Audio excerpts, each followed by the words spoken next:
Տիգրան Ավինյանը հողի գողա։ Ոնց կարելի է պաշտոնական սուտ տեղեկատվություն տրամադրելը, որ մեկ դիմումում ասում են շինթույլտվություն կա, մեկ ուրիշ դիմումում 1 տարի անց, երբ որ արդեն շինությունը կառուցվել է, հայտարարում են շինթույլտվություն չկա։ Դա հենց ձերբակալության հիմքեր է ակնհայտ։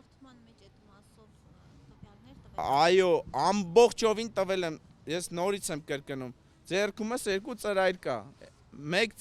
2 ծրայրում էլ նույն բովանդակությունն է, նույն նախադասությունն է, նույն հանցանքի մասին է։ Մեկ ծրայրի մեջ հաղորդումը, որ ես գրել եմ, Տիգրան Ավինյանի անունն է, հաղորդումը քրեական վարչության նախաձեռնել, նույն բովանդակություն, նույն հաղորդումն է, ամեն ինչ նույնն է, Տիգրան Ավինյանի անունը հանել եմ, քրեական վարույթ նախաձեռնել են։ Քրեական գործը հարուցել են դեկտեմբերի 9-ին, այն որ մերժել են, եղել է անցած նոյեմբերի 10-ին, այսինքն մեկ ամսվա տարբերությամբ, նույն դատախազն է եղել։ Այսինքն ժողովուրդ ջան, էդ էլ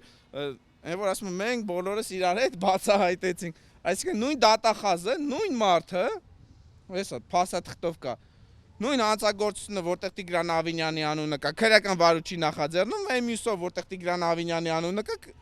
հանածը քրեական վարույթ նախաձեռնում, այտենց ո՞նց է լինում։